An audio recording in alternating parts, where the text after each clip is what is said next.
అందరికీ నమస్తే, నేను మీ భార్గవి. వెల్కమ్ బ్యాక్ టు అమ్మ చేతి వంట.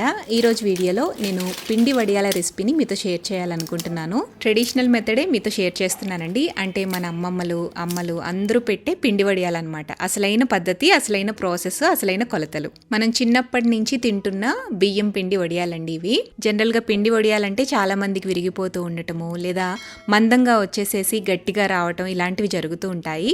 అలా కాకుండా గుల్లగా పువ్వులా కరకరలాడే విధంగా పర్ఫెక్ట్గా ఎలా చేసుకోవాలో ఈ వీడియోలో క్లియర్గా చెప్తున్నాను. వీడియో స్కిప్ చేయకుండా కంప్లీట్గా చూసి ఇంట్లో ట్రై చేయండి. పర్ఫెక్ట్ పిండి వడియాల్ని మీరు ఇంట్లో చేసేయచ్చు. సో లేట్ చేయకుండా రెసిపీ ప్రాసెస్ ఏంటో చూసేద్దాం. బియ్యం పిండి వడియాల్ని తయారు చేసుకోవడం కోసం ముందుగా మిక్సీ జార్ తీసుకోండి. అందులోకి 2 టేబుల్ స్పూన్ల దాకా సగ్గుబియ్యం వేసుకోండి.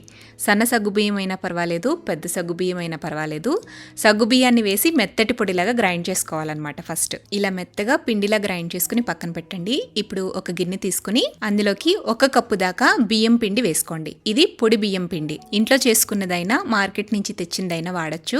సో పొడి బియ్యం పిండి మాత్రమే దీనికోసం వాడాలి. నేను మీకు క్లియర్ గా చూపించడం కోసం 1 కప్పు బియ్యం పిండితో చేస్తున్నానండి. ఇంగ్రీడియంట్స్ అన్ని కూడా అదే కప్పుతో కొలుచుకోవాలి. మీరు క్వాంటిటీ పెంచుకోవాలి అని అనుకుంటే మీరు తీసుకునే కప్ సైజ్ పెంచుకోవచ్చు, గ్లాస్ కొలత తీసుకోవచ్చు, లేదా అదే కప్పుతో అన్ని క్వాంటిటీస్ కూడా డబుల్ గానీ ట్రిపుల్ గానీ చేసుకోండి. బియ్యం పిండిని గిన్నెలోకి వేసుకున్న తర్వాత మనం గ్రైండ్ చేసుకున్న సగ్గుబియ్యం పొడి కూడా వేసేసుకోవాలన్నమాట. ఇలా బియ్యం పిండిలోకి సగ్గుబియ్యం పిండిని కూడా యూజ్ చేయడం వల్ల వడియాల పిండిలో జిగురుతనం బాగా వచ్చి వడియాలు విరిగిపోకుండా ఉంటాయండి. ఇప్పుడు ఈ మొత్తం పిండిలోకి 2 కప్పుల దాకా నీళ్లు వేసుకోవాలి.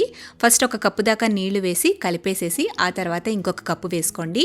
ఉండలు లేకుండా బాగా మిక్స్ చేసుకుని పెట్టుకోండి. ఇలా పిండిని చక్కగా కలిపేసుకుని పక్కన పెట్టేసేయండి. ఇప్పుడు స్టవ్ మీద లోతుగా మందంగా ఉండే ఒక గిన్నెను పెట్టుకోండి. అదే కప్పుతో 7 కప్పుల దాకా నీళ్లు వేసుకోవాలండి. మనం పిండి కలుపుకోవడానికి 2 కప్పులు, అలాగే ఎసరు కోసం 7 కప్పులు, టోటల్ గా ఇక్కడ 9 కప్పుల దాకా నీళ్లు వాడాలి. ఈ వాటర్ లోనే 2-3 టీ స్పూన్ల దాకా సాల్ట్ కూడా వేసుకోండి. వడియాల పిండిలోకి ఉప్పు ఎక్కువ పట్టదండి. సో చూసుకుని జాగ్రత్తగా వేసుకోండి. మనం కూరలో, అన్నంలో చూసుకున్నట్టుగా ఇందులో చూసుకోకూడదు, తక్కువగా వేసుకోవాలన్నమాట. సాల్ట్ వేసాక గిన్నె పైన మూత పెట్టేసి వాటర్ ని బాయిల్ చేయండి. ఇలా ఎసరు మరుగుతున్నప్పుడు ఇందులోకి మనం ముందుగా కలిపి పెట్టుకున్న బియ్యం పిండి వాటర్ ని మళ్ళీ తిరిగి ఒకసారి కలిపేసేసి స్లోగా వేస్తూ గరిటెతో కంటిన్యూస్ గా కలుపుతూ ఉండండి. మంటని మీడియం ఫ్లేమ్ లోనే ఉంచి గరిటెతో కలుపుతూ అడుగు పట్టేకుండా జాగ్రత్తగా మిక్స్ చేసుకుంటూ పిండిని ఉడకపెట్టుకోవాలి. పిండి సరిగ్గా ఉడకకపోతే వడియాలు విరిగిపోతాయి, అలాగే వేయించినప్పుడు గట్టిగా వచ్చేస్తాయండి. సో అందుకని పిండిని చక్కగా ఉడకపెట్టుకోవాలన్నమాట. కనీసం 10-15 నిమిషాలైనా సరే లో టు మీడియం ఫ్లేమ్ లో పెట్టి గరిటెతో కలుపుతూ పిండిని ఉడకపెట్టండి. పిండి కన్సిస్టెన్సీ చూపిస్తున్నా చూడండి, ఇలా చిక్కగా అవ్వాలన్నమాట. మీరు గరిటె వెనక్కి తిప్పితే ఈ కన్సిస్టెన్సీ రావాలి. ఇలా పిండి ఉడకపెట్టుకుంటే సరిపోతుంది. ఇప్పుడు స్టవ్ ఆపేసేయండి. స్టవ్ ఆపిన తర్వాత 1 టీ స్పూన్ దాకా జీలకర్ర, 3-4 పచ్చిమిరపకాయల్ని కొంచెం కచ్చాపచ్చగా గ్రైండ్ చేసేసుకుని ఆ పచ్చిమిర్చి పేస్ట్ కూడా వేసేసి మొత్తం కలిసేలాగా బాగా కలిపేసుకోండి. ఇలా కలిపేసుకున్న తర్వాత పిండి ఆరిపోకూడదండి. వెంటనే ఇమీడియట్ గా మనం వడియాలు పెట్టేసుకోవాలి. పిండి ఆరిపోకుండా మూత పెట్టేసుకుని తడిపిన క్లాత్ ని గట్టిగా పిండేసేసి మడతలు లేకుండా చక్కగా ఈవెన్ గా పరిచేసుకోండి. ఇప్పుడు గుంట గరిటెని తీసుకుని ఇక్కడ చూపిస్తున్నట్టుగా గరిటెతో పిండిని తీస్తూ ఇలా పక్క పక్కన వడియాల కింద పెట్టేసేయండి. ఎక్కువ క్వాంటిటీలో పెద్ద బాండీలో గనక మనం వడియాల పిండి ఉడకపెట్టుకుంటే అదే గిన్నెతో వడియాలు పెట్టుకోకుండా కొంచెం కొంచెంగా పిండిని చిన్న గిన్నెలోకి తీసుకుంటూ వడియాలను పెట్టుకోవాలి. అలా చేయటం వల్ల మిగిలిన పిండి ఆరిపోకుండా ఉంటుందన్నమాట. ఈ వడియాల్ని మీరు ఎండలో అయినా పెట్టుకోవచ్చు, లేదా ఫుల్ స్పీడ్లో ఫ్యాన్ కింద అయినా ఆరపెట్టుకోవచ్చు. ఎండాకాలంలో వాతావరణంలో తేమ లేకుండా ఉంటే ఈ వడియాలు ఇంట్లో కూడా ఆరిపోతాయి. అయితే ఎండలో ఎండ పెడితే ఒక రోజు ముందు ఎండుతాయండి, ఇంట్లో ఆరపెడితే ఒక రోజు తర్వాత ఎండుతాయి. సో నేను ఎండలోనే వడియాలు పెడుతున్నాను. మార్నింగ్ పెడితే సాయంత్రానికి ఎలా అయ్యాయో చూపిస్తానండి. ఇలా కాస్త చెమ్మగా ఉంటాయి అన్నమాట. బాగా ఎండుంటే కనుక ఒక రోజులో కంప్లీట్గా ఎండిపోతాయి.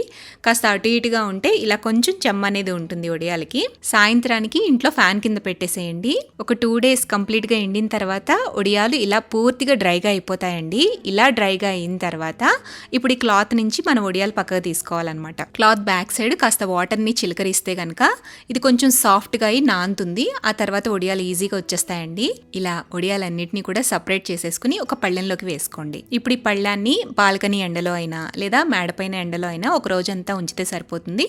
కంప్లీట్గా డ్రై అయిపోతాయి. ఇలా పూర్తిగా ఎండిపోయిన తర్వాత ఎయిటెడ్ డబ్బాలు స్టోర్ చేసేసుకుంటే సంవత్సరం పాటు ఈ వడియాల్ని మనం వాడుకోవచ్చు. అంతేనండి, మన ట్రెడిషనల్ పిండి వడియాలు రెడీ అయిపోయాయి. నేను నూనెలో వేయించి ఎంత క్రిస్పీగా క్రంచీగా గుల్లగా వచ్చాయో చూపిస్తాను. వడియాలు వేయించేటప్పుడు ఎప్పుడైనా సరే నూనె బాగా హీట్ అవ్వాలన్నమాట. హీట్ అయితేనే వడియాలు చక్కగా వెంటనే ఇమీడియట్గా ఫ్లఫీగా పొంగుతాయి. చూడండి ఎంత చక్కగా పొంగాయో, గుల్లగా వచ్చాయి. Perfect taste and perfect texture అనమాట. వడియాలు అనేవి విరిగిపోకుండా కరెక్ట్ టెక్స్చర్ రావాలి అంటే ఈ కొలతలు అండ్ ఈ టిప్స్ ఫాలో అయితే సరిపోతుందండి.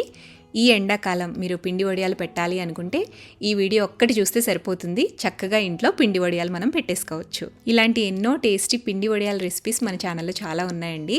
వాటి లింక్స్ అన్ని కూడా డిస్క్రిప్షన్ బాక్స్లో ఇస్తాను, ఒకసారి చెక్ చేయండి. మరి ఈ బియ్యం పిండి వడియాల్ని మీరు కూడా ఇంట్లో తప్పకుండా ట్రై చేయండి.